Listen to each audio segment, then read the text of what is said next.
Card جو ہے اصل میں ویزا ہی ہے، پرماننٹ رہنے کی اجازت ہے، کام کرنے کی اجازت ہے اصل میں، ٹھیک ہے. اور وہ الٹیمیٹلی 10-15 سال میں جا کے سٹیزن شپ میں تبدیل ہو جاتا ہے. ان کا سسٹم ایسا رکھا ہے. اور لیکن صدر ٹرمپ نے اپنے پہلے ٹرم میں ایک بات کی تھی کہ انہوں نے کہا تھا کہ مجھے جو سسٹم پسند ہے وہ پسند ہے مڈل ایسٹ کا، اپنا سسٹم پسند نہیں ہے. مڈل ایسٹ میں یہ ہے کہ وہ ورک پرمٹ دیتے ہیں، آنے والا آتا ہے، کام کرتا ہے اور اپنا وقت پورا کر کے چاہے 50 سال رہے اس کو واپس جانا پڑتا ہے. جب نوکری نہیں ہوتی تو چلا جاتا ہے وہ جاب کر کے. مجھے بھی وہ سسٹم پسند ہے. میں چاہتا ہوں کہ ایسے سسٹم ہو ورک پرمٹ کا کہ گرین کارڈ جیسا ہو وہ مل جائے جتنے 4 سال رہیں، کہ جیسے نوکری ختم ہو ان کو اپنے ملک جانا پڑے واپس.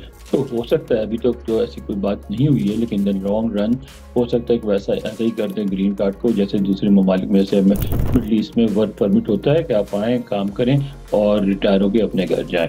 اچھا، اس پہ 2 رائے پائی جاتی ہیں. ایک کچھ اکانومسٹ جو ہیں وہ یہ کہتے ہیں کہ یہ ان ملکوں کے لیے بھی اچھا ہے جہاں سے لوگ آتے ہیں، کیونکہ اب کیا ہوتا ہے یہاں جو پاکستانی آ گئے ہیں بہت بڑی تعداد میں، ڈاکٹرز ہیں، دوسرے لوگ ہیں، اب انہوں نے یہاں بڑی بڑی جائیدادیں بنا لی ہیں، بزنسز کھڑے کر لیے ہیں، تو یہیں رہتے ہیں، یورپ میں ہی رہتے ہیں.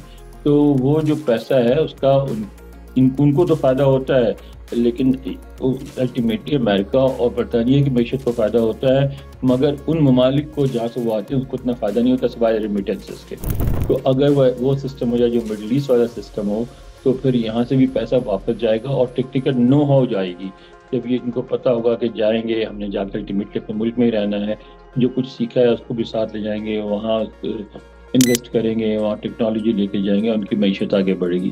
دوسرے لوگ ہیں وہ یہ کہتے ہیں کہ اس میں ایک تو خود امریکہ اور برطانیہ جیسے ممالک کا نقصان ہے کہ پیسہ سارا وہاں جانا شروع ہو جائے گا، یہاں نہیں رہے گا، اور ٹیکنالوجی بھی وہاں جانا شروع ہو جائے گی، یہاں نہیں رہے گی، تو ان کا نقصان ہوگا. دوسری بات یہ کہی جاتی ہے کہ وہ ان ممالک میں وہ گنجائش ہی نہیں ہے، وہ فیئر لیول پلینگ فیلڈ نہیں ہے جس میں جا کے جو ہے نئے انویسٹرز اپنے لیے راستہ بنا سکیں. وہ تو وہاں پرانے کھلاڑی بیٹھے ہوئے کسی کو آنے نہیں دیتے، تو اس سے اس ملک کو کوئی فائدہ نہیں ہوگا، تو ان ممالک کو.